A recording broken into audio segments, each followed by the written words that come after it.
공지한 대로 피지컬 AI에 대한 공부를 해보는 시간이고요. 전자공학부의 이제 조형기 교수님을 모셨습니다. 현재 우리 이 전북대학교 피지컬 AI 사업단에서 이제 활발히 활동을 하시고, 특히 이제 휴머노이드 컴퓨터를 이렇게 제작하고 연구하시는 교수님으로 알고 있습니다. 큰 박수로 맞이해 주시기 바랍니다.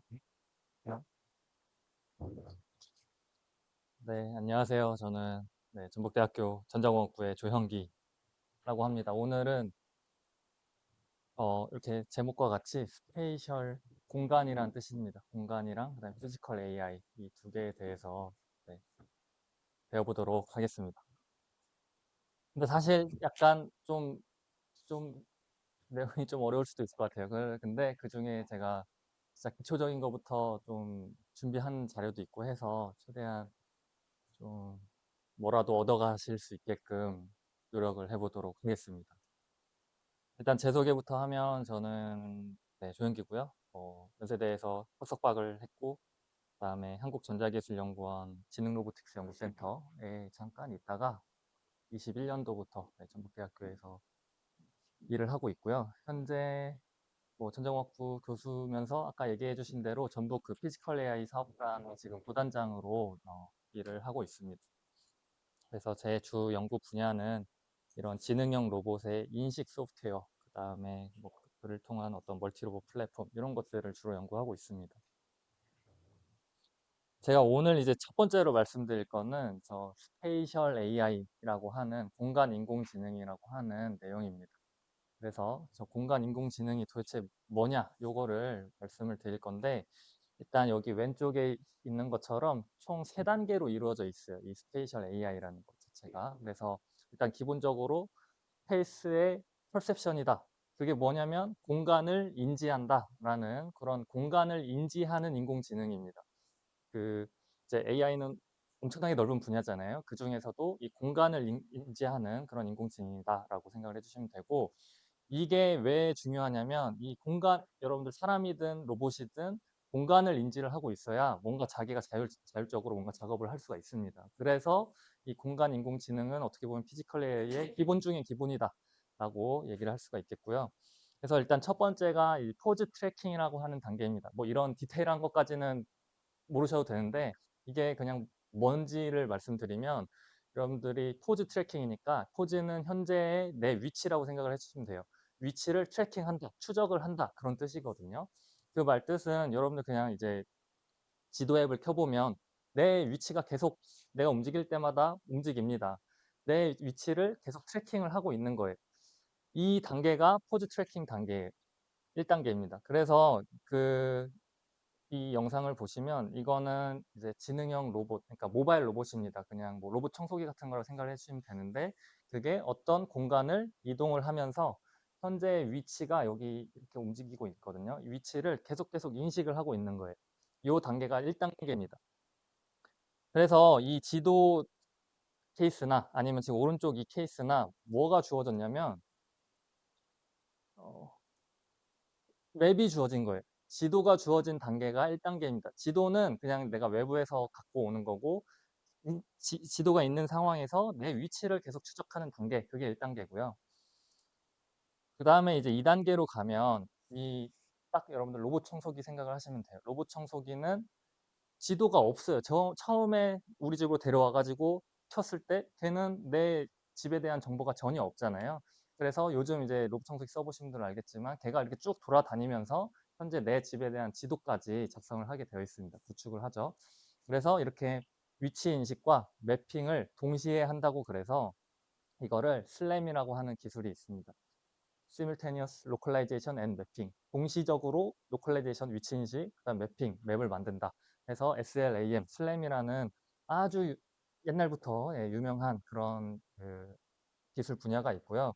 저의 제일 주 연구 분야가 이 슬램이라는 분야입니다. 제가 박사도 다 이 슬램이라는 분야로 했고요. 그래서 이런 로봇 청소기, 그 다음에 어떤 뭐 서빙 로봇 이런 것들에 들어가는 핵심 알고리즘이 되겠습니다. 자, 그다음에 이제 세 번째 3단계로 가게 되면 뭐가 되냐면 여기 제일 위에 시멘틱이라고 써 있죠. 시멘틱. 시멘틱이 무슨 뜻이냐면 뭔가 의미를 담고 있다는 뜻이에요. 의미론적이라는 뜻입니다. 시멘틱이라는 게. 그래서 그냥 단순히 이 공간에 대한 맵만 갖고 있는 게 아니라 이 공간에 이게 무엇인지 사람이 이해하는 것처럼 사람은 이게 책상이고 바닥이고 벽이고 이 벽, 바닥이라는 그 의미를 알고 있는 거잖아요. 그 의미까지 파악을 하는 단계가 이 3단계입니다.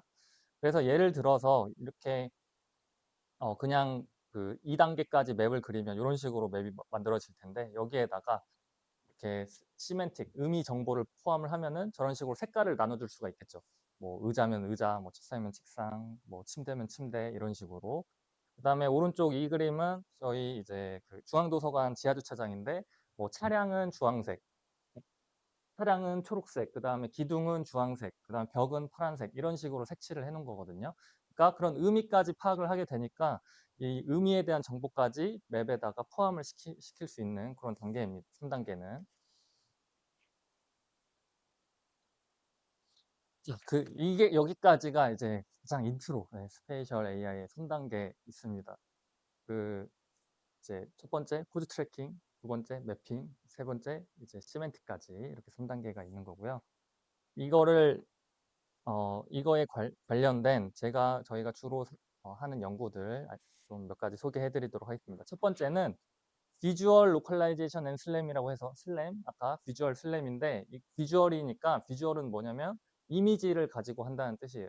카메라 이미지, 카메라로 찍은 그 이미지 정보들을 가지고 슬램을 하는 그런 연구 분야입니다. 그래서 거기서 제가 주로 한 연구들 소개해 드릴 거고 그다음에 라지 스케일 매핑은 이제 좀 맵을 만들고 싶은데 엄청 큰 예를 들어서 뭐 물류창고나 아니면 어디 실외 뭐 캠퍼스 지도라든지 좀 큰 공간에 맵을 만드는 데 사용하는 그런 알고리즘들 까지 소개해 드리고 그다음에 마지막에 이제 제가 이제 피지컬 AI를 하면서 주로 하는 최신 연구들 이런 거 몇 가지 소개를 좀 해 드리도록 하겠습니다. 이게 그 죄송하지만 양이 되게 많거든요. 네, 한 거의 100페이지인데 최대한 빨리빨리 네, 핵심만 좀 해보도록 하겠습니다. 어쨌든 3시간짜리라 뭐 아, 어쨌든 그런가요? 충분한 시간을 충분히 활용하셔도 저 뭐 싫어하는 지금 소리가 여기까지 들리. 이런 지금 내용을 듣기가 상당히 힘들거든요. 그렇군. 네네. 3시간? 네, 좋습니다. 알겠습니다. 이제 저도 힘들기 때문에 적당히 잘 끝내보도록 하겠습니다. 자, 이제 그럼 비주얼 로컬라이제이션. 비주얼 로컬라이제이션이기 때문에 이미지를 가지고 이제 위치 인식을 하는 거예요. 근데 이제 이거를 알기 위해서는 아주 기본적인 우리 카메라 모델이라는 거에 대해서 좀 알고 있어야 됩니다. 혹시 카메라 모델이라는 걸 처음 들어보셨겠죠? 네, 처음 들어봤을 거고 이게 뭐냐면 우리는 카메라 이미지 많이 찍잖아요. 매일매일 이미지 찍는데 아니 어떻게 내가 이 카메라로 찍었는데 얘가 그 이미지로 나올까에 대한 얘기예요. 나는 그냥 이렇게 찍었는데 왜 그 이미지 파일은 이렇게 생겼을까에 대한 얘기인 겁니다. 그래서 지금 어떤 사람이 저 에펠탑을 찍었어요. 찍으니까 에펠탑이 여기 보시면은 나는 이렇게 찍었는데 왜 에펠탑이 이 오른쪽 아래에 이렇게 찍히는지 요거에 대한 얘기라는 겁니다. 자, 이게 그 카메라 모델을 통해서 이미지가 생성이 되는데요. 이게 그 어떤 3D 오브젝트죠. 에펠탑은 3차원의 3차원 상에 있는 물체예요. 그 물체의 어떤 한 점이 제 꼭지점이라고 할게요. 그 꼭지점을 찍었으면 그 이미지라는 거는 빛이 가서 반사돼서 그게 이렇게 직선 레이 형태로 와가지고 이 CCD 렌즈를 거쳐가지고 CCD 센서라는 거에 도달을 합니다. 그러니까 이 한 점이 여기서 이제 빛이 반사돼가지고 와가지고 렌즈를 통해가지고 CCD 센서는 이제 그 카메라 렌즈 센서예요. 이 카메라 이 속에 있는 어떤 반도체라고 생각을 하시면 됩니다. 저 센서에 빛을 감지하는 센서인 거죠. 그 빛을 감지하는 센서에 여기에 도달을 하는 거죠. 그러면 저 센서는 이 CCD 센서는 이 빛의 뭐 양이라든지 뭐 이런 것들을 측정을 하는 거기 때문에 그걸 통해서 우리 색깔 뭐 RGB로 만들어낼 수 있는 거예요. 이거를 이제 처음 고안해낸 이 카메라 모델을 처음 고안해낸 처음인지 아닌지 모르겠지만 아무튼 기록상으로 남아 있는 게 지금 이 그림 있죠. 요게 혹시 누가 그렸을까요? 이거를. 굉장히 유명한 사람입니다. 맞습니다. 오, 이게 오, 네, 레오나르도 다빈치가 이런 스케치, 이런 필기하는 걸 되게 즐겨 했다고 해요. 맨날 그래가지고 그 필기들이 아직도 남아 있는데, 기록물들이 남아 있는데, 그 중에 뭐 코덱스 아틀란티쿠스라는 이제 그 기록물 이름인 건데, 그 기록물에 이런 스케치가 있다고 해요. 그래서 이걸 보면 뭘 하고 있냐면 지구본을 어떤 네모 이렇게 뒤에서 바깥에서 이렇게 사람이 보고 있잖아요. 이 지구본은 실제 3차원상의 객체인 거고 그 레이가 어떤 조그마한 점을 지나서 반대편에서 사람이 이렇게 보고 있는 거예요.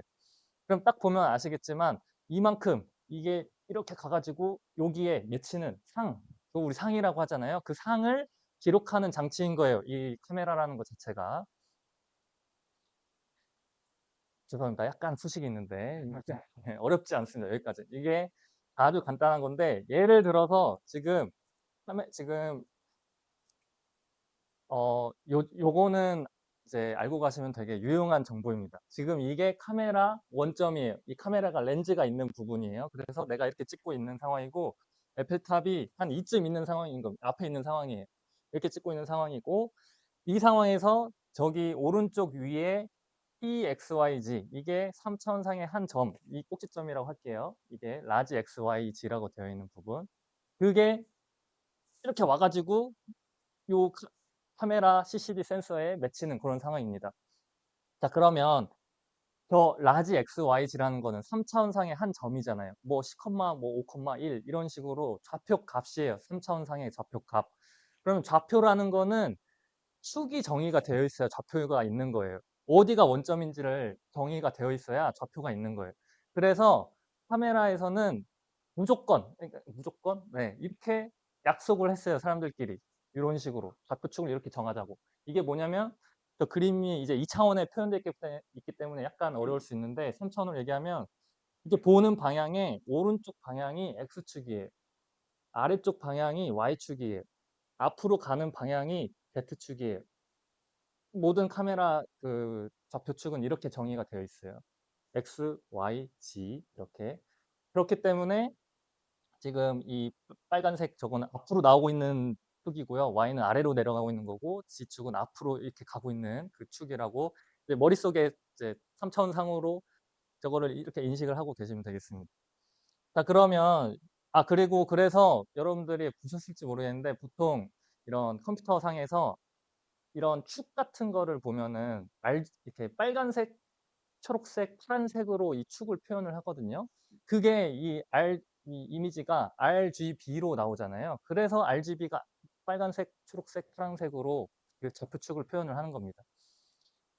자, 어쨌든 그래서 이 3차원의 한 점, 이 한 점이 이렇게 와가지고 이 센서에 여기에 맺히는 그런 상황인 거예요. 근데 지금 보시면은 하나 말씀드릴게. 여기 FM이라는 포컬 랭스라는 게 있어요. 요거는 이 카메라 렌즈마다 다 이제 제작할 때 결정되는 그냥 정해진 값이에요. 렌즈의 스펙마다 다른 거예요. 그래서 포컬 랭스라는 거는 이 원점과, 그러니까 카메라의 이 원점, 이 렌즈의 원점과 CCD 센서까지의 거리인 거예요. 그러니까 되게 뭐 작은 값이겠죠. 어떻게 보면 엄청 작은 값. 이 핸드폰 안에 있는 이 거리니까. 어쨌든 그거를 포컬 랭스라고 하고, 지금 여기서 하고 싶은 거는 이 3차원의 한 점이 이 2차원 이미지상, 2차원 센서상에 어디 몇 컴마 몇에 찍히느냐, 요거를 알고 싶은 거예요. 얘는 예를 들어서 뭐 5, 5,10인데 이 이미지상, 센서 그 CCD 센서 상에는 X, Y, 이건 평면이잖아요, 센서는. 그래서 X, Y가 몇 컴마 몇일까? 요거를 알고 싶은 거예요. 그 식이 아주 간단하게 이렇게 되어 있습니다. XY는 FM G분의 X, FM G분의 Y. 되게 간단하잖아요. 이거 왜 그러냐면 지금 이 파란색 삼각형을 한번 보세요. 파란색 삼각형은 서로 닮음이에요. 그 중학교 때 배우나 초등학교 때 배우나 그 삼각형의 닮음. 그래서 이렇게 지금 에펠탑이 한 이쯤 있다고 얘기해 볼게요. 한 앞에 약간 왼쪽에 지금 이런 상황인 거예요. 그러면은 x축은 x축은 여기서 왼쪽이니까 마이너스 몇일 거예요. 원점 지금 기준이 여기니까. 안으로 들어가는 쪽으로 얘가 있으니까 한 마이너스 뭐 3이라고 할게요. 그다음에 g 값은 앞으로 나가는 방향이니까 플러스 몇일 거예요. y 값은 얘는 이렇게 그냥 일직선으로 있다고 치면은 0일 거예요. 그러니까 마이너스 몇, 그다음에 플러스 몇, 아니 0, 그다음에 g는 뭐 플러스 몇 이런 식으로 되어 있을 거예요. 그렇기 때문에 요 x 값을 생각을 해보면은 얘가 이렇게 와가지고 이쪽으로 와서 약간 이쪽으로, 살짝 이쪽으로 여기에 맺힐 거잖아요. 그 삼각형을 생각을 해보자는 거예요. 이 삼각형. 그러면은 이거 대 이 길이는 요 G까지의 거리 대 이 포컬 랭스의 길이 B는 요 X 대 요 X인 거예요. 저 삼각형의 닮은 꼴을 생각을 해보면. 그래서 그 닮은 B로 그냥 만들어낸 식인 거예요. 그러다 보니까 요 X, Y가 이렇게 FM과 G분의 X 3차원상의 그 좌표에다가 그 다음에 포컬 랭스를 알면 우리가 이 CCD 센서에 어디에 맺히는지 이걸 알 수 있게 되는 거죠. 간단하죠. 여기까지. 네. 그런가요? 어렵나요? 네. 복잡할 수도 있는데 어쨌든 자 이렇게 그냥 3차원상의 한 점이 이 CCD 센서에 맺히는데 그 CCD 센서에 몇 컴마 몇에 맺힐까? 그거는 이 삼각형의 닮음을 통해서 쉽게 구할 수 있다라는 거. 근데 여기서 끝이 아니라 이 CCD 센서 이 값은 여기서 말하는 XY는 미터법으로 되어 있는 거예요. 왜냐하면 이 포컬 랭스라는 거는 길이라고 했잖아요. 길이 뭐 몇 밀리미터, 몇 마이크로미터 이런 식으로 미터법으로 되어 있는 미터 단위의 세계에서 그 구한 게 XY가 요거예요. 근데 우리 이미지 생각해 보세요. 이미지의 단위가 뭐예요? 픽셀이에요. 이미지 우리 뭐 1024 곱하기 720, 뭐 640, 480 그거 뭐 640mm인가요? 아니죠. 640 픽셀이에요. 640 픽셀, 640개의 픽셀이 가로로 640개, 세로로 480개 이렇게 있는 픽셀이라는 단위로 이미지가 생성이 돼요. 그래서 한 번 또 변환을 해줘야 돼요. CCD 센서 상에 맺힌 이 PXY, 스몰 xy가 아까 좀 전에 그 식으로부터 이렇게 만들어졌다면 우리는 이 CCD 센서와 실제 이미지 간의 비교를 통해서 CCD 센서는 요만한데 이만큼 뭐 몇 밀리미터 뭐 요만큼 되어 있는 CCD 센서로 얻은 그 빛의 정보를 이만큼의 사실 이만큼이라고 하기도 좀 뭐해. 근데 어쨌든 이런 이미지로 만들어내는 거죠. 이미지 픽셀 단위로. 미터 단위의 그 점을 픽셀 단위로 만들어내는 거예요. 바꿔주는 거예요. 그래서 그 바꿔주는 것도 뭐 별거 없습니다. 이 길이 대 이 이미지 크기, 그다음에 가로도 이 길이 대 이 이미지 크기, 요거 이 비율을 따져가지고 해주면은 우리가 이 UV라고 하는 실제 이미지상의 몇 컴마 몇의 3차원점 XYZ가 찍힐 것이다를 바로 알 수가 있는 겁니다. 이 UV를 알 수 있는 거예요. 그래서 뭐 여기 그 이제 CX, CY 뭐 이런 것들이 있는데 뭐 크게 중요하진 않고 어쨌든 그 전도체 그 이미지 센서를 이미지화 시킨다. 미터법에 있는 거를 픽셀화 시킨다. 요 정도만 하시면 될 것 같습니다. 그래서 결론적으로 이게 보시면 3차원점 이 라지 XYG가 요 XY 이건 미터법으로 되어 있는 XY를 거쳐가지고 여기를 거쳐가지고 최종적으로 이 픽셀 단위의 UV로 프로젝션이라고 합니다. 3차원 점을 2차원으로 만드는 거기 때문에 그런 프로젝션을 통해서 이미지가 생성이 된다라는 겁니다. 자, 그러면 도대체 이거 가지고 뭘 할 수 있느냐? 이런 걸 할 수가 있어요.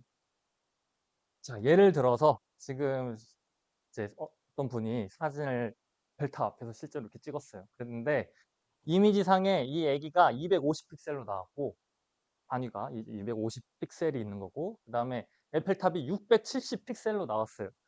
그리고 근데 실제로 이 아이의 키는 0.9m였어요. 그러니까 90cm죠. 그 다음에 포컬 랭스는 50mm. 그 다음에 에펠탑의 실제 크기는 324m예요. 그러면 이 정보를 가지고 이 거리를 알 수 있다라는 거예요. G1과 G2. 내가 찍은 이 이미지가 이걸 찍은 사람은 내가 이렇게 여기서 찍었을 거잖아요. 이 사람이 에펠탑으로부터 얼마나 떨어져 있을까? 또 이 아이로부터 얼마나 떨어져 있을까? 이런 거를 계산을 할 수가 있는 거예요. 방금 바로 그 식 하나로. 그래서 여기 이제 그냥 다 대입을 하면 되는 겁니다. H 이미지, HCD 이런 거 다 상수값이고요. G1을 이쪽으로 넘겨가지고 Y1, 라지 Y1. Y1은 여기 250 픽셀이라 해서 250이고, 그다음에 라지 Y1은 이 아이 90cm라서 0.9m. 하니까 8.03m. 찍은 사람으로부터 8.03m 앞에 아기가 있었던 거예요. 마찬가지로 이 G2, 에펠탑까지의 거리도 계산을 해보니까 뭐 1079m 이렇게 나온 거죠. 이 카메라의 스펙만 알고 있으면, 이 포컬 랭스라고 하는 카메라의 그 스펙만 알고 있으면 내가 이걸 찍었을 때 뭐 어떤 물체까지의 거리를 알 수가 있는 거예요. 또는 반대로 뭐 거리는 알고, 그리고 실제 뭐 에펠탑의 크기는 몰라. 그러면은 에펠탑의 크기를 알 수도 있는 거고. 이렇게 막 바꿔가면서 우리가 계산을 해볼 수가 있습니다.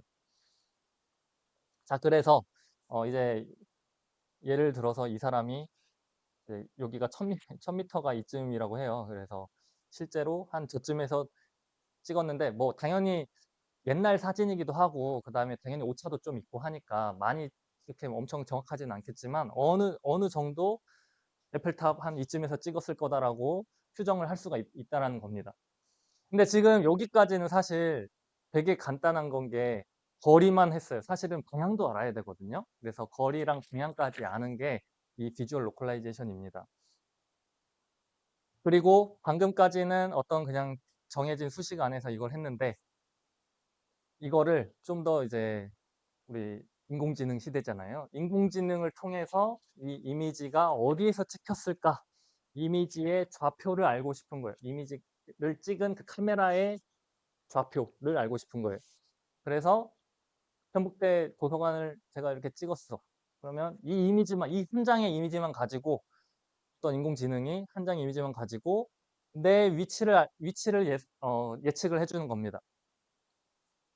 여기서 이제 그 포지션 에스티메이션이라고 했는데, 포지션은 이제 위치예요. 위치라는 거는 보통 이렇게 6DOF일 수도 있고 3DOF, 이거 조금 못한데, 포즈 에스티메이션인데, 포즈라는 거는 자세예요. 자세라는 거는 위치도 있고 방향도 있는 거예요. 이 핸드폰의 자세라는 거는 이 X, Y, Z 이 좌표도 있고 얘의 방향도 있는 거예요. 그래서 이걸 동시에 예측을 하는 게 이 비주얼 로컬라이제이션이라는 문제입니다. 이런 테스트를 푸는 게 이제 제가 하는 주 연구 분야인 거고요.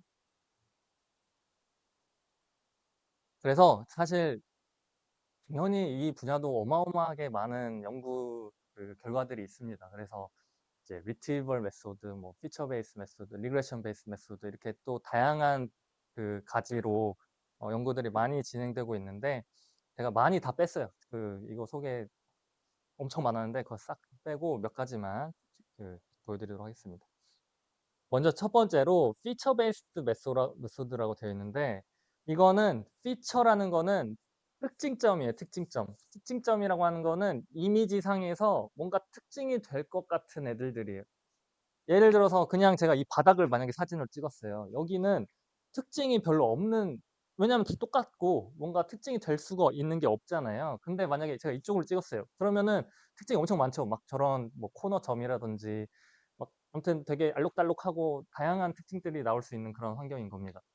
그래서 어떤 이미지에서 그런 특징을 뽑아서 피처 익스트랙션이라고 했는데, 피처 익스트랙션을 해가지고 매칭을 해줍니다. 내가 지금 찍은 거랑 그 다음에 기존에 내가 옛날에 찍어놨던 데이터베이스들이랑 비교를 해가지고 최대한 가까운 거를 찾아줘요. 거기서 이제 그 가까운 걸 찾았으면 이제 그거를 가지고 그 최종 6D 포즈를 예측을 하는 겁니다. 여기서 이제 6D가 왜 나왔냐면은, 포즈라는 게 아까 제가 위치랑 자세라고 했잖아요. 위치는 X, Y, Z 세 개죠. 그 다음에 그 방향이라는 거는 롤, 피치, 요예요. 롤, 피치, 요 이렇게.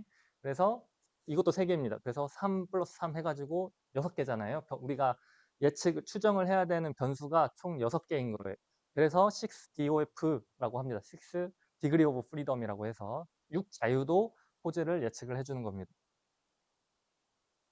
자, 그래서 그 피처 베이스 메소드로 이렇게 중앙도서관에 대한 3차원 맵도 만들어낼 수가 있는 거예요. 이렇게 하면 단순히 그냥 이미지만 찍고 이렇게 찍고 돌아다녔는데 3차원 맵을 만들어낼 수가 있는 거죠.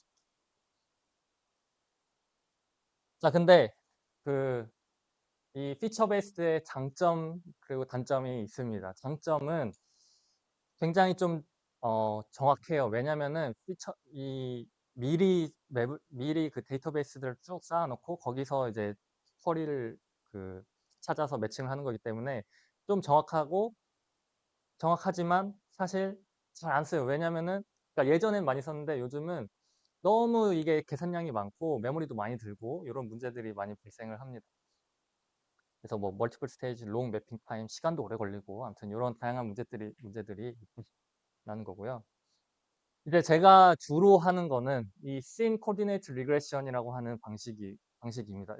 말만 들어도 너무 어렵죠? 근데 제가 간단히 설명을 하자면 이게 뭐냐면 일단 Scene Coordinate라는 게 있고 Regression이라는 게 있어요. 일단 쉬운 것부터 Regression이라는 거는 뭘까요? 회귀분수. 맞습니다. 네, 정확합니다. Regression이라는 거는 트레이닝 데이터, 어떤 학습 데이터들을 가지고 어떤 모델을 만들어내는데 그 모델이 뭘 해주는 거냐면은 어떤 실수 값을 예측을 해주는 거예요. 예를 들어서 딱 말할 수 있는 게 주가 예측. 주가는 계속 어떤 변하는 리얼 밸류 값, 실수 값들이잖아요. 그래서 내일의 주가가 몇일까 이걸 맞춰줄 수 있는 그런 이제 머신러닝 알고리즘이 리그레션입니다. 어쨌든 그 리그레션이라는 거는 어떤 값을 예측을 해주는 거다. 이 정도만 이제 알고 계시면 되는데 어떤 값을 예측을 해주는 거다. 근데 그럼 여기서는 그 값이 뭐냐면 이 씬 코디네이트라는 값을 예측을 하는 거예요. 씬 코디네이트 그럼 뭐냐면 각 픽셀에 x, y, z 3차원 좌표인 거예요. 그러니까 내가 찍은 이미지가 있는데 제일 위에 첫 번째 픽셀은 이 3차원 공간 중에 뭐 몇 컴마 몇 컴마 몇일 거야. 두 번째 얘는 몇 컴마 몇 컴마 몇일 거야. 요거를 씬 코디네이트라고 부르고요. 그거를 예측을 해주는 거예요. 그래서 어떤 2D 이미지, 여기 이미지의 한 픽셀을 씬 코디네이트 프레딕션을 하면 이런 식으로 약간 뎁스처럼 이렇게 3차원 정보까지 예측을 할 수, 3D 정보를 예측을 해주는 어떤 인공지능 알고리즘이 있는 거예요. 그래서 그냥 2D인데 3D 좌표를 예측을 한 거죠. 그 다음에 이게 이제 잘 되어 있으면은 그걸 통해서 우리가 6D 포즈를 알 수가 있는데 제가 어, 다음 여기 슬라이드에서 좀까지 말씀드리겠습니다. 자, 이걸 어떻게 하냐면 자, 여기서 씬 코디네이트를 만들어 놨어요. 그럼 여기서 한 4개 포인트를 뽑아요. 그냥 샘플링을 해요. 샘플링을 하고 걔를 어떤 하나의 하이포터시스라고 부르는 가설이라고 하는 어떤 가설 그러니까 총 지금 4개를 뽑았는데 4번 샘플링을 했는데 각 샘플링마다 그 가설을 검증하는 단계인 거예요. 그래서 이렇게 뽑았을 때 카메라 포즈를 점수를 매겨 보니까 뭐 이 SH2라고 해서 뭐 스코어가 몇이더라. 샘플링 랜덤으로 뽑는 거니까 랜덤으로 뽑을 때마다 스코어가 계속 나오거든요. 그때마다 스코어를 계산을 해가지고 제일 좋은 스코어가 나올 때 그거를 내가 예측하는 포즈라고 얘기를 하는 겁니다. 근데 제가 여기서 말씀드리고 싶은 거는 지금 어려운 얘기를 하고 있는데 이 디색이라고 하는 게 있어요. 이게 디퍼런셔블 랜색의 약자거든요. 디퍼런셔블은 뭘까요? 디퍼런셔블 수학 용어입니다. 요거 미분 가능한 미분 가능한 디퍼런셔블 미분 가능한 랜색이라는 거예요. 랜색이라는 거는 혹시 아시는 분 있을까요? 랜색 정말 많이 사용되는 알고리즘인데 처음 들어보셨죠? 그래서 제가 뒷페이지를 만들었습니다. 자, 제가 오늘 말씀드린 거 아무것도 몰라도 이 랜색 하나만 알고 가셔도 되게 좀 도움이 많이 되실 것 같아요. 랜색이라는 거는 랜덤 샘플 컨센서스의 약자예요. RAN, SAC 이렇게. 그래서 랜색이라는 알고리즘입니다. 이거는 어느 분야 그냥 데이터를 사용하는 수많은 분야에서 많이 사용되는 그 알고리즘인데 얘는 뭘 해 주냐면 아웃라이어를 줄여줘요. 아웃라이어라고 하는 거는 요런 것들, 이런 게 아웃라이어예요. 이 파란색 점들은 뭐냐면은 어떤 2차 함수에서 이제 데이터를 뽑아낸 거예요. 근데 잘못 이렇게 뭐 노이즈가 껴 가지고 이렇게 아웃라이어로 나올 수도 있잖아요. 그렇게 데이터가 이렇게 나왔는데 우리는 지금 하고자 하는 거는 이 데이터를 보고 원래 이 2차 함수를 피팅하는 거예요. 2차 함수를 다시 만들어 내고 싶은 거예요. 우리 이 실생활이라는 거는 항상 우리가 보는 거는 그냥 메저먼트만 보는 거예요. 측정된 것만 보는 거예요. 우리가 실제는 알 수가 없어요. 그 메저먼트 측정된 것만 보고 이 거꾸로 이 트루 값을 예측을 하는 거죠. 그래서 이렇게 아웃라이어가 많이 있으면 이렇게 빨간색처럼 얘를 고려를 안 할 수가 없으니까 그냥 피팅을 한다면 그냥 이차함수 만들어내면 이런 식으로 나올 수밖에 없어요. 근데 렌색이라는 알고리즘을 사용하면 얘를 아웃라이어로 이제 간주해버리고 저렇게 빨간색으로 똑같이 잘 만들어내는 거 볼 수가 있어요. 그럼 도대체 이 렌색이 어떻게 하길래 저걸 없앨 수 있냐? 아까 제가 좀 전 페이지에서 얘기했다시피 샘플링을 해요. 여기 딱 이름부터가 랜덤으로 샘플 되어 있잖아요. 랜덤으로 샘플링을 해요. 그게 무슨 뜻이냐면 이 데이터에서 랜덤으로 한 뭐 5개 이거는 이제 정하기 나름인데 5개 포인트 샘플 할 거야라고 하면 그래서 랜덤으로 5개 뽑아요. 뭐 얘. 그러면 그 5개 포인트로 피팅한 그 모델이 있겠죠. 이거를 몇 번 반복을 해. 그러다 보면 여기에 있는 것도 이렇게 샘플 될 수도 있는 거잖아요. 그럼 그때마다 스코어를 계산을 해요. 그 스코어라는 거는 얘예요. 원래 실제 값이랑 지금 나온 것과의 차이의 제곱을 다 더한 거. 그러니까 만약에 이렇게 잘못 피팅을 하면은 이 값이 크겠죠. 여기 이만큼이 크니까 이만큼이 다 더하다 보면은 이 에러 값이 크게 될 겁니다. 이런 식으로 각각 스코어를 다 계산을 해 놓은 다음에 가장 스코어가 좋은 놈을 하자라는 거죠. 그래서 뭐 아까 말씀드린 대로 하나, 둘, 셋, 넷, 다섯 이렇게 뽑히면은 되게 잘 나오는 그런 모델일 테니까, 그러니까 에러가 적은 모델일 테니까 걔를 선택을 하자라는 겁니다. 그래서 컨센서스가 최대인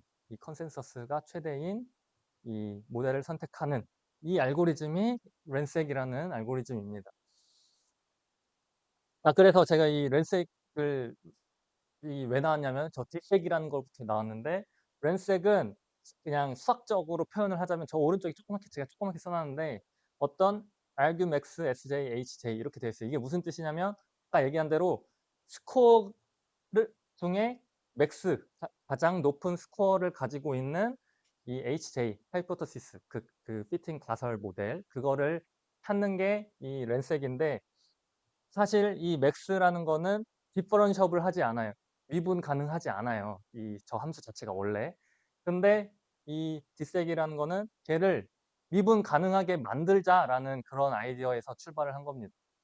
그래서 저 렌색이라는 알고리즘을 조금 수정을 해서 디퍼런셜을 하게 렌색을 만들어서 이 문제에다가 푼 거예요. 그래서 제가 이 논문을 굉장히 좋아했었습니다. 제가 그냥 여담으로 얘기하자면 한 박사과정 1년 차쯤이었나? 네. 근데 그쯤 되면은 약간 지루해지거든요. 좀 하기 싫어지고. 근데 제가 그때 원래도 조금 수학을 좀 좋아하는 사람이었어가지고 수학을 좀 좋아해서 그랬는데 이런 논문을 한번 어쩌다 봤는데 너무 신기한 거예요. 수학을 푼 건데 심지어 제가 하고 있는 분야에다가 그걸 적용을 시킨 그런 어떤 그 예시여가지고 되게 재밌게 봤던 기억이 납니다. 그래서 이때 이후로 또 되게 연구를 열심히 했었던 그런 기억이 나고요. 네. 그래서 뭔가 이렇게 내 분야와 잘 맞는 논문을 잘 찾는 것도 되게 중요한 것 같습니다. 아무튼 네, 그래서 넘어가겠습니다. 자, 그래서 넘어가는데 원래 이 싱크로널 리그레션 방식들도 문제가 많아요.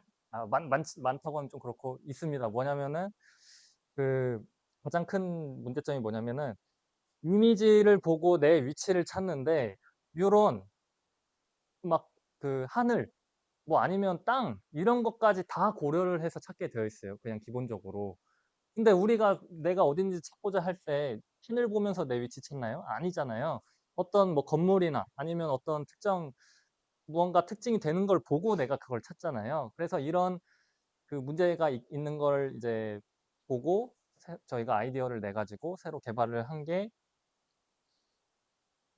저희의 다음 연구 그 내용인데, 이때 여기서 한 게 previous sampling method는 그냥 전체를 다 썼는데 우리는 그냥 중요한 부분만 보자라는 그런 아이디어인 겁니다.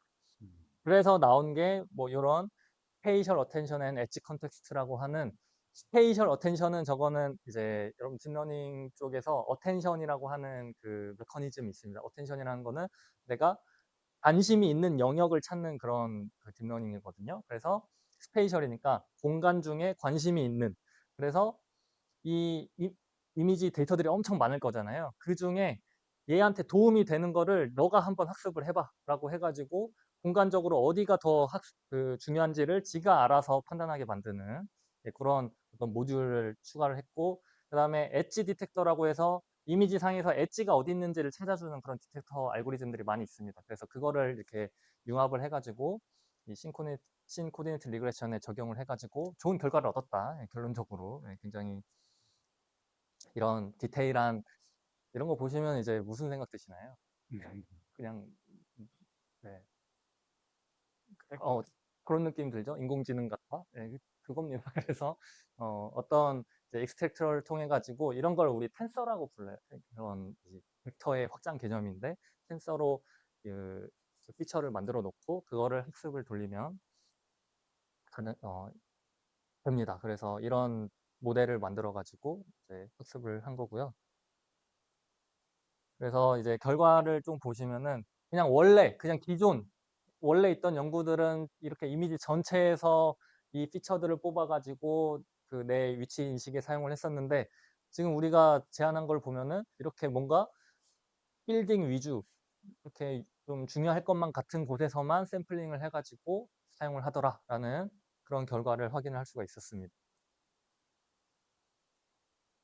그래도 좀 나름 신기하지 않나요? 예. 그러니까 그냥 이미지 전체만 보다가 저런 스페이셜 어텐션이라고 하는 모듈이랑 그다음에 엣지 디텍터라고 하는 그 엣지만 뽑는 거를 가져다 붙였더니 이렇게 이 부분만 보게 만들어 낸 거예요. 그 어쨌든 목적은 네. 이제 뭔가 3차원 공간을 맞습니다. 인식하려고 위치를 찾으려고 네. 하는 건데 그 찾으려고 하는 도구 중에 하나가 이제 피처들이고 맞습니다. 예. 그 피처들을 찾는 방법을 지금 현재 개선을 했다. 이 그렇습니다. 뜻입니다. 예. 아주 정확하게 알고 계세요. 네. 그러니까 지금 이렇게 제가 이미지를 찍고 그 이미지로부터 이 6DOF 포즈 그 자세를 알게 되면은 그 말뜻은 그 이미지를 찍은 카메라의 위치랑 이 방향을 알게 되는 거거든요. 그럼 위치랑 방향을 알게 된다라는 거는 그거를 통해서 이 찍은 이미지들을 3차원으로 만들 수가 있는 거예요. 그게 이제 이렇게 만들어낼 수가 있습니다. 결국에 내가 네. 그러면 로봇이라면 네. 이렇게 가다가 이제 앞에 보는 시각을 가지고 네. 이 로봇가 내 현재 위치가 어딘지를 맞습니다. 결국 알아내려고 하는 네. 거고, 그래야 이제 다음 어디로 맞습니다. 움직일지를 결정할 수 있으니까 네. 상당히 중요한 이제 알고리즘이네요. 그렇습니다. 네. 제 생각해 주셔서 감사합니다. 그래서 지금 이 예제를 보시면 저희가 중앙도서관이고요. 중앙도서관의 그 로봇에다가 그냥 카메라 탑재해 가지고 쭉 한 바퀴 돈 거예요.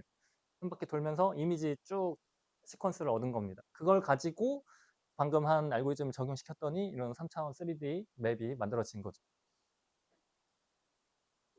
이렇게 네, 진행을 했었습니다. 3D 맵이 만들어졌다는 얘기는 이제 지 위치를 지가 다 정확히 파악을 네, 했다라는 파악을 거죠. 했다는 얘기죠. 네. 음. 네, 그 위치가 그냥 2차원 위치면 안 되고요. 정확히 3차원 위치 플러스 자세까지 알고 그러니까 방향까지 알고 방향까지. 있어야 이제 3D로 만들어낼 수 있는 거예요. 그래서 이제 아까 처음에 그 지도 앱 얘기했었잖아요. 지도 앱은 내 위치가 그냥 X, Y예요. 그냥 2차원 평면이에요. 그러니까 그 위도 경도만 알려주는 거잖아요. 그렇게 그 2차원 정보로는 3차원 3D 맵을 만들 수가 없어요. 정확히 3D 이 윗 포지션이랑 그다음에 이 방향까지 알고 있어야 3D 맵을 만들어낼 수 있는 겁니다. 그렇기 때문에 이런 뭐 딥러닝 알고리즘 이용해서 그 에스티메이션 하고 있는 거고. 그래서 뭐 영상인데요. 그 했던 얘기고. 그래서 이런 식으로 여기 이렇게 자세히 보시면은 이 위치에서 이제 찍은 거거든요. 이 위치랑 이 방향까지 다 나와 있는 카메라의 위치랑 방향을 표현하고 있는 그 그림이고요. 여기서 찍었다라고 예측을 한 거예요. 그래서 이렇게 찍은 걸 가지고 3D 맵을 만들어낼 수 있는 거죠. 그냥 단순 이미지만 가지고 그냥 핸드폰 들고 다니면서 찍어도 이렇게 나올 수 있는 거예요. 이게 이제 GPS가 아니고, 네. 아니고 그냥 이미지만 가지고. 네. 사진에서 그 위치를 지가 네. 이제 파악을 할 수 있었다. 네.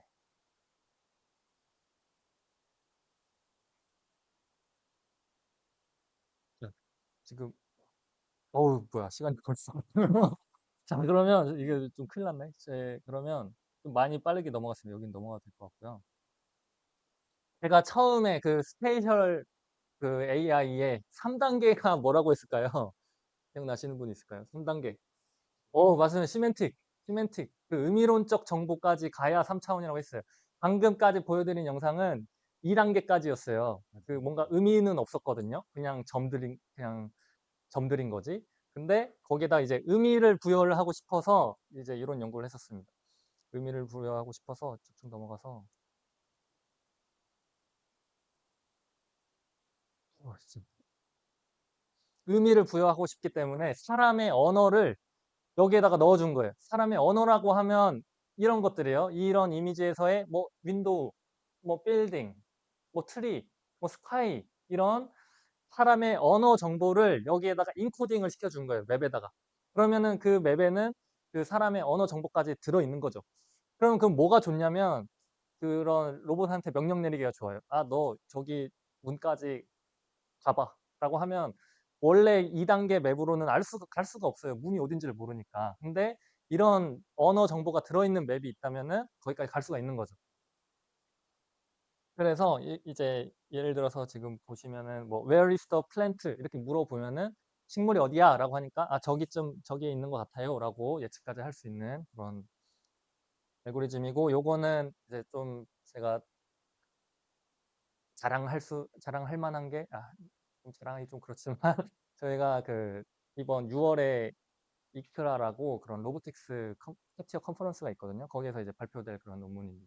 어쨌든, 여기서 이제 사람의 언어 정보, 뭐 캐비넷이 어디야, 뭐 이런 것들을 그 알 수 있게끔 만들어준 찾는 걸 했고, 이게 이미지 시퀀스가 되면, 이미지가 연속적인 걸 가지고 내 위치를 찾고 맵을 만들어내면 그거는 비주얼 슬램이라고 부릅니다. 아까. 네, 그래서 이렇게 연속적인 이미지들을 가지고 만들어내는 거고요. 이런 그 비주얼 슬램 분야에서 가장 이제 그 풀어야 될 숙제가 뭐냐면 이런 오클루전이에요. 오클루전이라면 이제 가림 현상. 그래서 이렇게 카메라가 있는데 사람이 막 계속 왔다 갔다 해가지고 가리고 그러면은 당연히 에스티메이션이 잘 안 되겠죠. 그 다음에 스케일 이슈가 있어요.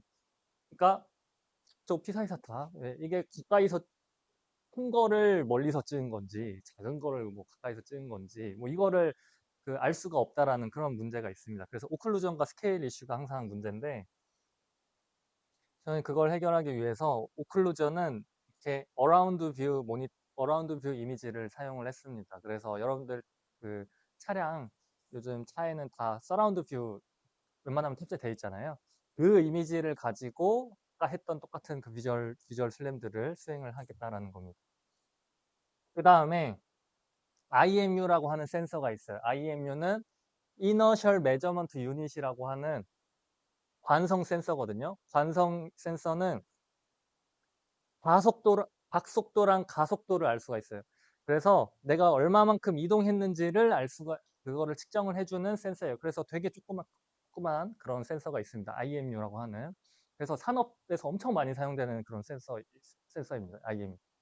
그래서 이 앞에서 본 4개의 카메라, 그 어라운드 뷰 카메라 이미지랑 그다음에 이 IMU라고 하는 관성 센서를 융합을 해가지고 이 비주얼 슬램을 했기 때문에 비주얼 이너셜 슬램이라고 부르게 되어 있습니다. 시각 관성 슬램. 네.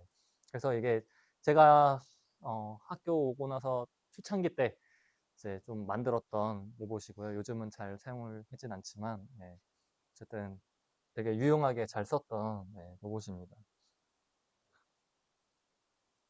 그래서 이 뭐 디테일한 건 넘어가도 될 것 같고,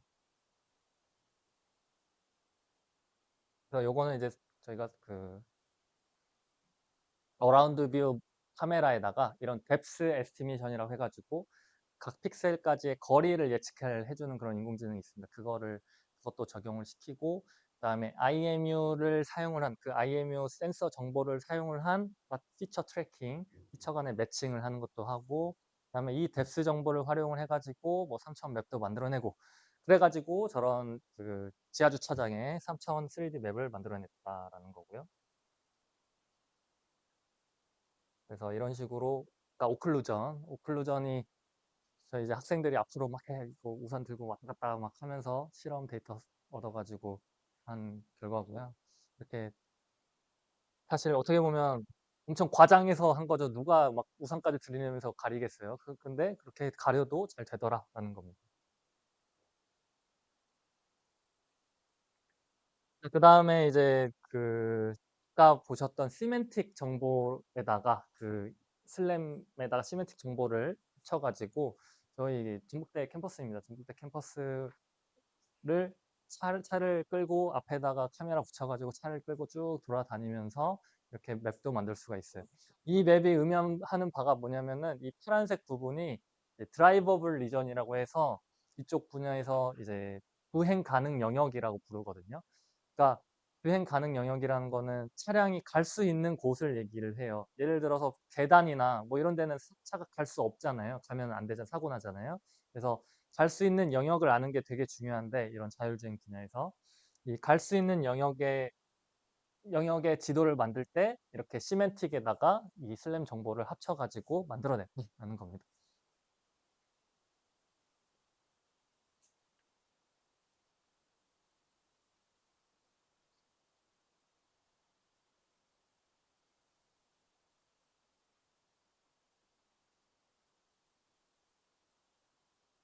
그래서 이걸 보시면 이게 이제 지금 현재 들어오고 있는 인풋 이미지, 그 다음에 이미지에서 시멘틱 정보 예측하는 게 여기, 예측해서 나온 게 요거. 그 다음에 이 아래는 이걸 가지고 그 비주얼 슬램 하는 거, 비주얼 슬램 한 결과, 그 이미지 피처들을 보여주고 있는 거거든요. 그래서 요거를 가지고 맵을 만들고, 그 다음에 특히 맵에다가 이런 파란색 드라이버블 리전, 주행 가능한 영역까지 만들어낼 수가 있다는 겁니다. 네, 없이, 네, 스스로, 네, 그렇죠. 네, 맞습니다. 맞습니다. GPS 하나도 안 쓰고 그냥 이미지, 그 카메라 이미지만 가지고 네, 그냥 동영상 찍은 거죠. 동영상 찍어가지고 만들어낸 겁니다.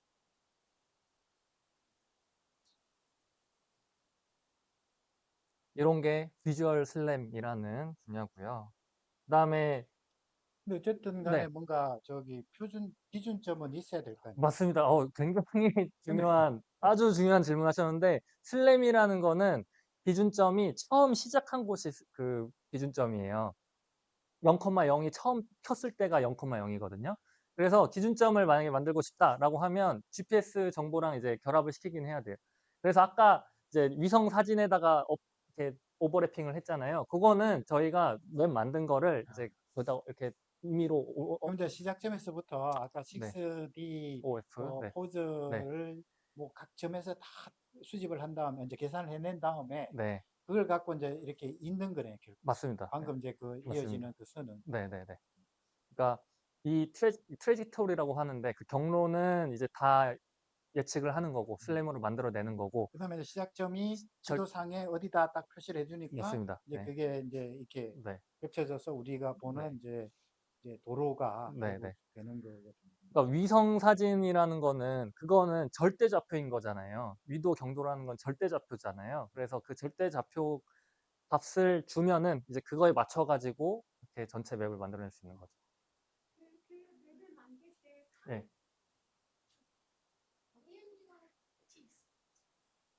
어, 이 결과, 이때는 IMU 안 썼습니다.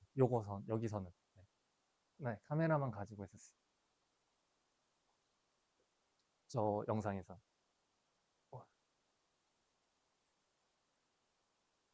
자, 그래가지고 앞에서 보여드렸던 그런 것들을 제가 합쳐가지고 사실 이런 약간 프로토타입도 만들었습니다. 예, 제가 그, 그 스냅 스페이스라고 명명을 해서 이런 프로토타입을 만들어서 이제 약간 제품화 하려고 지금 노력을 하고 있는 중이고요. 그래서 슬랭 기술이 탑재된 휴대용 공간 정보 디바이스다. 그래서 손으로 들고 다니면서 휴대용 들고 다니면서 손쉽게 맵을 만들 수 있다라는 그런 장점을 가진 그런 디바이스고요. 그래서 이걸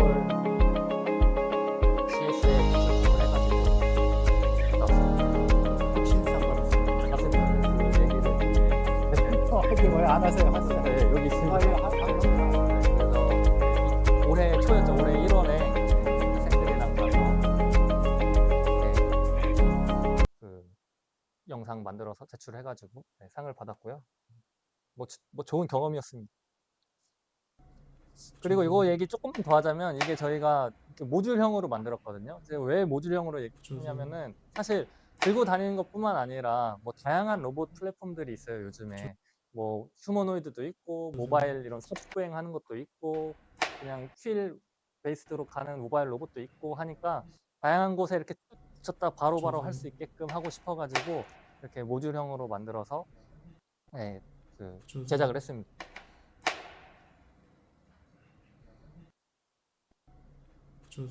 넘어가겠습니다. 멋있어요. 아, 감사합니다. 네. 근데 아직 좀 갈 길이 멀어가지고요. 네, 지금 열심히 좀 디벨로핑을 하고 있습니다. 자, 그 다음에 이제 라지 스케일 매핑인데 이거는 저희가 한 2년 전쯤, 2, 3년 전쯤 이렇게 미국에 있는 한 기업이랑 같이 협업을 할 기회가 생겨가지고 미국에 가가지고 저 물류창고에 맵을 만드는 그런 작업을 했습니다. 저희서 그래서 저 로봇이 재고 관리를 해주는 자율적으로 재고 관리해주는 로봇을 타겟으로 해가지고 갔다 왔고요. 이게 창고 넓이가 한 300에서 200m 정도 되고 그 매트리스 물류창고입니다. 그래가지고 굉장히 넓은 매트리스 그 지누스라고 하는 매트리스 회사의 물류창고였고요. 거기서 이제 열심히 그 센서만 그렇게 가지고 가가지고 학생들이랑 데이터셋 따가지고 개발을 한 그런 굉장히 고생을 많이 했습니다. 네, 고생을 많이 했고요. 이걸 하다 보니까 이제 제가 제일 처음에는 이제 2D 라이다라고 해가지고 그 라이다 센서를 이용해서 2D 맵을 만드는 걸 먼저 했어요. 이게 가장 쉽거든요. 가장 그냥 보편적이고 그래서 이런 것들을 먼저 시도를 하고 그 다음에 요거는 이제 3D로 맵을 만들어내는 알고리즘의 내용들이에요. 그러니까 어마어마하게 많아요. 이 연구 분야도. 그래서 이거에다가 요거 루프 디텍션 뭐 이런 거 붙이고 이런 거 붙이고 이런 거 조합이 엄청나게 많거든요. 그래서 그거를 다 수행을 해봤어요. 다 수행을 해봤는데 여전히 문제가 있다. 저 정도 큰 크기의 맵을 3D 라이다만 가지고 맵을 만들려면은 무조건 문제가 발생한다. 그래서 저희가 이제 드리프트 에러라고 부르거든요. 가다가 그냥 나는 똑바로 가고 있는데 맵이 조금씩 계속 휘는 거예요. 이런 걸 이제 드리프트 에러라고 부릅니다. 이런 프로블럼이 계속 있어가지고 이런 거죠. 예. 그냥 계속 똑같은 곳인데 틀어지는 거예요. 기존의 알고리즘들을 사용을 하다 보니까. 이게 왜 그러냐면 특히 물류창고 같은 데는 선반 구조가 계속 반복되거든요. 그래서 특징이 계속 똑같아요. 내가 여기 있었는지 여기 있었는지 사람도 헷갈려요, 사실. 그 표지판이 없으면. 계속 가다 보면은 내가 두 번째 칸인가 세 번째 칸인가 계속 헷갈리거든요. 얘도 똑같은 거예요. 계속 유사한 선반 구조가 반복되니까 어렵다. 그래서 이제 저희가 어떤 서브맵이라는 그런 개념을 좀 도입을 해가지고 가다가 여기까지 괜찮으면은 중간 저장해 하고 또 가가지고 또 중간 저장해 이런 식으로 서브 맵을 만들어서 그거를 이어붙이기를 한 거예요. 그래서 이런 아이디어를 해가지고 어느 정도 이렇게 좀 만들어냈습니다. 이런 것도 가다가 중간 저장, 가다가 중간 저장, 가다가 중간 저장 쭉 해놓은 다음에 그걸 끝내 마지막에 싹싹싹 스티칭을 하는 거죠. 그리고 나서 이제 로컬라이제이션, 맵 베이스 로컬라이제이션, 아까 스페이셜 AI의 첫 번째 단계였잖아요. 포즈 트래킹 단계. 맵 불러오면서 내 위치 찾는 거, 이것도 이제 수행을 해봤다라는 그런 결과입니다. 그래서 물류창고의 그 재고 관리 로봇의 그 어떤 자율 재고 관리에 도움을 주고, 네, 그랬었습니다. 자, 거의 다 이제 끝났고요. 거의 퓨처 워크입니다. 이제 퓨처 워크를 얘기하려면 사실 요 얘기를 해줘야 됩니다. 파운데이션 모델. 네, 많이들 들어보셨을 것 같아요. 요즘 핫한 키워드이기 때문에. 그래서 파운데이션 모델이라는 정의를 좀 먼저 얘기를 해보면은, 원래 기존의 트레디셔널한 어떤 머신러닝 알고리즘들은 이렇게 특정 태스크에 대해서 서로 다른 알고리즘들이 따로 있었어요. 예를 들어서 뭐 작곡하는 알고리즘, 얘는 AI2가 잘해. 뭐 이미지 생성하는 거 AI5가 훨씬 더 잘해. 각각의 특화된 AI 알고리즘들이 따로따로 있었어요. 있었는데 요즘은 파운데이션 모델을 해가지고 그냥 모든 데이터 다 넣고, 매시브 여기 익스터널 데이터 있죠? 다 넣고 그 다음에 얘가 이것도 하고 이것도 하고 이것도 하고 이것도 하고 이것도 하고 다양한 작업을 다 수행할 수 있는 그런 역할을 해줄 수 있다라는 겁니다. 그게 이제 파운데이션 모델의 어떻게 보면 그냥 이제 인포멀한 정의라고 얘기를 할 수가 있겠고요. 이쪽 스페이셜 AI 쪽에서의 파운데이션 모델은 어, 이 몇 가지 키가 되는 연구들이 있는데, 먼저 이 더스터라고 부르는, 네, 이런 게 있습니다. 그래서 원래 기존에 여기 보시면 뭐 카메라 캘리브레이션, 뎁스 에스티메이션, 픽셀 코레스폰던스, 저런 게 진짜 옛날부터 있던 컴퓨터 비전 그 태스크들이 있거든요. 컴퓨터 비전 뭐 카메라 포즈 에스티메이션 제가 했던 거, 뭐 3D 리컨스트럭션, 픽셀 간의 코레스폰던 매칭해 주는 거, 다 각각의 특화된 그 알고리즘들이 있었어요. 근데 그거를 얘가 그냥 한 번에 다 해준다는 거예요. 이 더스터 하나만 있으면 저거를 다 해줄 수가 있다, 할 수가 있다. 그래서 이 약간 키가 되는 연구이고요. 그래서 예를 들어서 지금 이렇게 매칭을 해주는 겁니다. 지금 왼쪽 이미지랑 오른쪽 이미지가 따로따로 찍혔는데 지금 이 부분이랑 이 부분이랑 이렇게 매칭이 된다. 이게 이제 코레스폰던스라고 하는 그런 태스크입니다. 이렇게 매칭도 해줄 수 있고 다양한 걸 할 수도 있고. 그 다음에 또 유명한 게 한번, 네, 유명한 것만 제가 가져왔습니다. VGGT라고 해가지고 Visual Geometry Grounded Transformer의 약자입니다. 여기 아래에 있죠. 그래서 얘는 모든, 그러니까 앞에 더스터 얘는 2D 이미지에 관련된 파운데이션 모델이라고 얘기할 수 있는데, 얘는 3D에 관련된 모든 걸 다 할 수 있는 그런 알고리즘이에요. 그래서 예를 들어서 뭐 카메라 파라미터, 포인트 맵 만들어내는 거, 뎁스 맵 만들어내는 거, 뭐 3D 포인트 트랙하는 거, 이런 식으로 3차원 어떤 태스크에 관련된 모든 걸 다 할 수 있는, 네, 그런 VGGT라는 것도 있고요. 그래서 여기 오른쪽에 보니까 막 카메라 포즈 에스티메이션 제가 했던 비주얼 로컬라이제이션도 얘가 하고, 뎁스 맵도 만들어내고, 막 이런 포인트 맵도 만들어내고, 3D 트래킹도 하고, 그러니까 굉장히 어, 저희 같은 사람의 일자리를 뺏는 연구, 연구 뭐 하라고 하는, 네, 약간 이런 말이 나오게끔 하는 그런 파운데이션 모델이 되겠습니다. 그래서 여기에는 이제 CVPR 2025년, CVPR은 그 컴퓨터 비전 앤 패턴 리코그니션이라고 전 세계 아예 거의 1등짜리 컨퍼런스거든요. 거기에서 이제 베스트 페이퍼 어워드를 받은 그런 연구가 되겠습니다. 그래서 이 영상인데 이렇게 32뷰, 그러니까 단지 32장의 이미지만 가지고 0.51초 만에 이런 3차원 맵을 만들어낸 거예요. 아까 그 저희 전북대 뭐죠? 중앙도서관 같은 경우에는 한, 그래도 한 500장, 600장 정도는 되거든요. 그리고 0.51초보다 더 걸려요. 근데 네, 어, 일반 카메라로 한 겁니다. 네네, 네. 오픈되어 있습니다.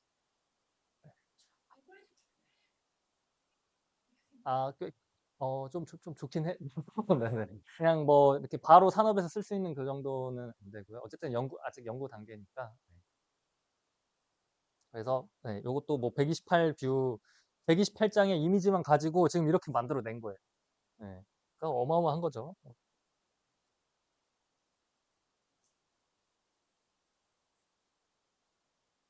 자, 그다음에 이제 VLA라는 거 얘기 잠깐 해볼 텐데요. 이 Vision Language Action의 약자입니다. VLA. 얘는 비전, 이미지죠. language, 언어죠. 그리고 액션이죠. 그러니까 비전과 언어를 통해서 액션을 만들어내는 거예요. 행동을 만들어내는 거예요. 그러니까 이게 어떻게 보면 피지컬 AI의 아주 기본적인 그 모델입니다. 그래서 VLA 모델 중에 이것도 약간 오래되긴 했는데 오픈 VLA라고 해가지고 이것도 완전 오픈 소스, 오픈 플랫폼 누구나 쓸 수 있게끔 만들어진 그 오픈 VLA라는 거를 사용을 하면 이렇게 뭐 언어 지시나 아니면 이미지가 입력으로 들어왔을 때 그 로봇이 어떤 액션까지 만들어낼 수 있는 그런 오픈 소스 VLA 모델이에요. 그래서 라마라고 하는 이거는 그 메타에서 만든 그 LLM입니다. LLM의 그 메타에서 만든 오픈되어 있는 그 LLM이고요. 그거에 7bit짜리 그 모델을 사용을 해가지고 이렇게 VLA를 만들어냈습니다.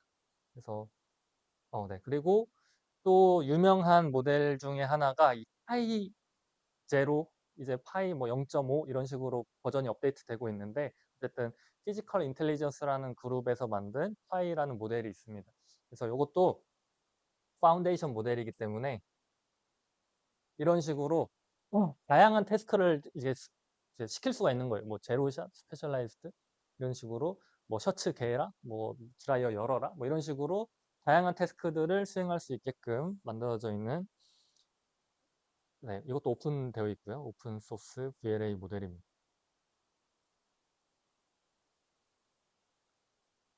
그 다음에 이것도 이제 조금 말씀드리면 나빌라라고 하는 애인데 얘는 특징이 뭐냐면 되게 재밌어요. 유튜브 비디오를 다 가져와 가지고 학습에 사용했어요. 비디오를 학습 데이터로 사용을 했는데 어떤 비디오냐면 그 미국의 저 몰랐는데 미국의 부동산들이 이렇게 집 보여줄 때 또 비디오를 찍어 가지고 유튜브에 올린다고 하더라고요. 그래서 그 부동산 비디오들을 싹 다 모아 가지고 학습 데이터로 사용을 한 거예요. 그럼 뭐 여기서 뭘 하냐면 이런 식으로 실내 공간에서 어디서 어디로 이동을 해라. 그러니까 비주얼 아니 랭귀지 그 커맨드를 준 거죠. 그거에 맞춰 가지고 수행을 하는 그런 비전 랭귀지 액션 모델이 되겠습니다. 근데 좀 내비게이션에 특화가 된, 그러니까 주행에 특화가 된 어떤 비주얼 랭귀지 액션 모델이다라는 거고요.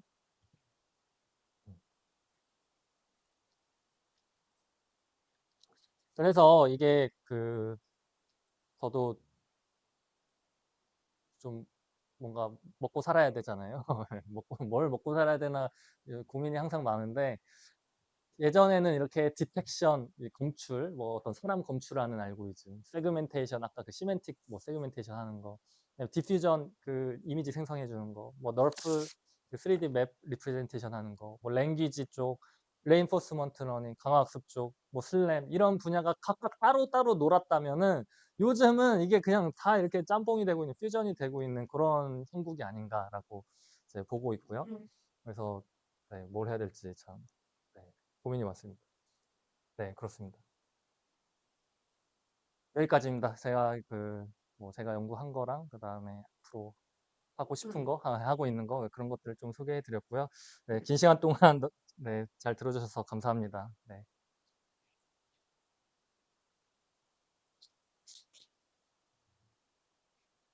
혹시 뭐 더 질문하실 거 있을까요?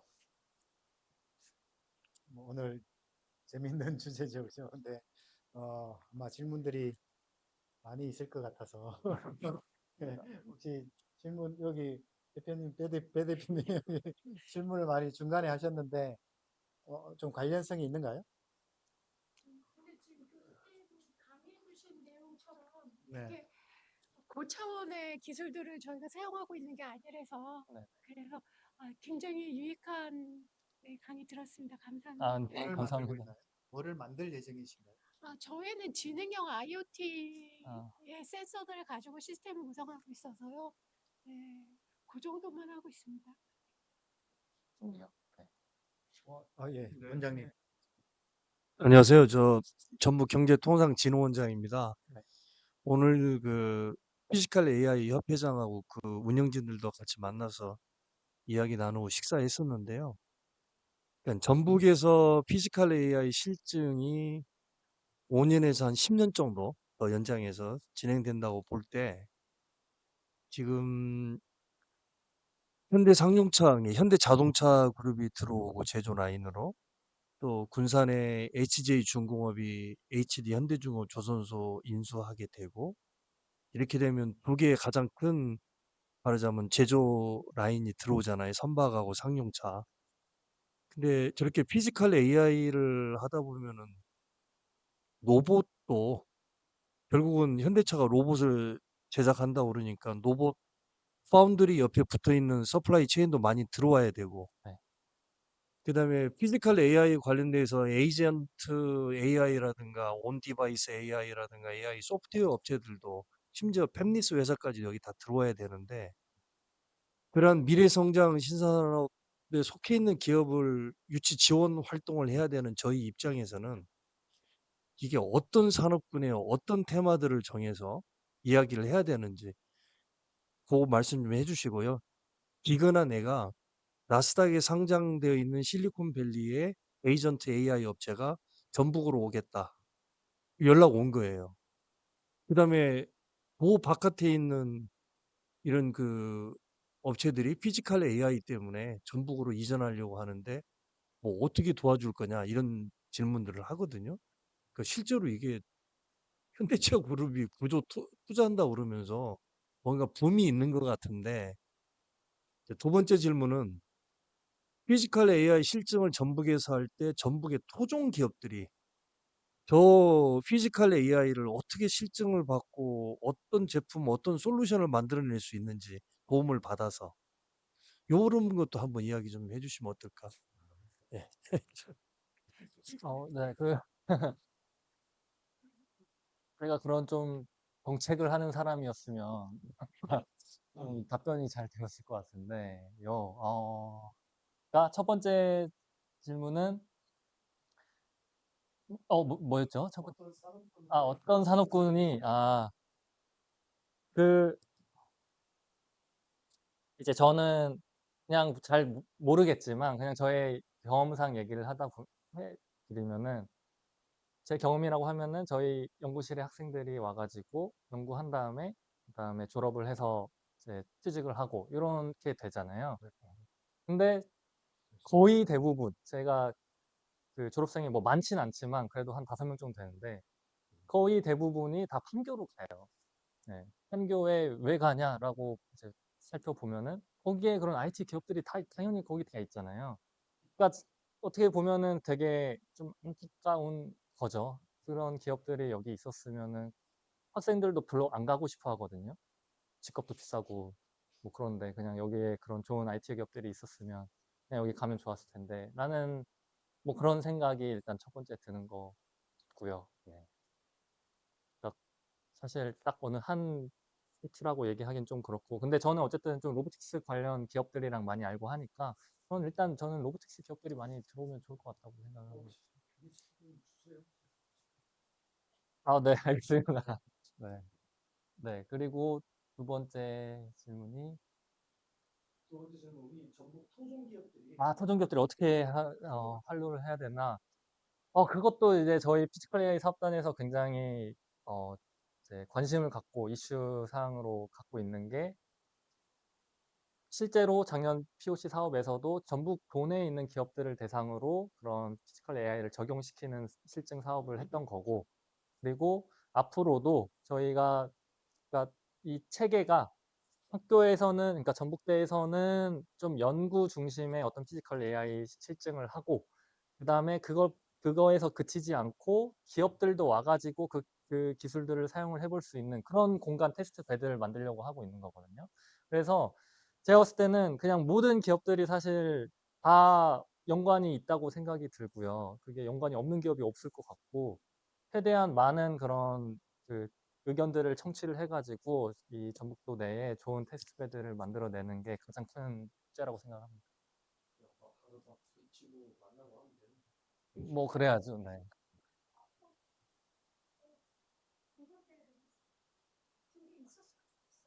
네.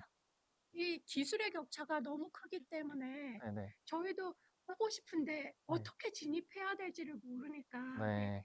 지금 와서 들으니까 지금도 막 하고 싶은 그런 아이템들이 상당히 보이는데 진입할 방법을 모르는 거죠. 그러니까 네. 이런 프로그램을 원장님도 계시고 또 교수님도 계시니까 네. 좀 만들어 갔으면 좋겠습니다.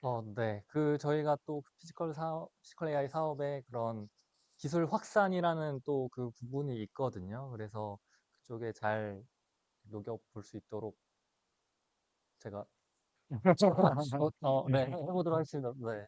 예, 우선 이제 오늘 방금 이제 논의한 그 질문들은 제가 보니까 이제 우리 전라북도의 기업들 중에 이 피지컬 AI를 구현하기 위한 기업들이 있을 수가 있고요. 네. 이제 방향이 두 가지라 해야 되지 않을까 생각이 드는데, 또한 이제 그 피지컬 AI를 적용하려고 하는 기업들이 또 있어서 그 그렇죠. 두 가지의 어떤 부류를 나누어서 각각에 대한 어떤 지원 정책이라든지 협력 방안을 하는 게 맞지 않을까 저는 생각은 듭니다. 근데 이제 네. 어쨌든 중요한 이제 사업단이랑 그런 여러 가지 정책들도 뭔가 이제 잘 정해져서 진행이 되었으면 좋겠다라는 생각이 드는데요. 저는 이제 그거와 이제 덧붙여서 아까 이제 그 피지컬 AI 실정 그 모델에 이노베이션 존과 프로덕션 존이라고 나눴다고 했는데, 네.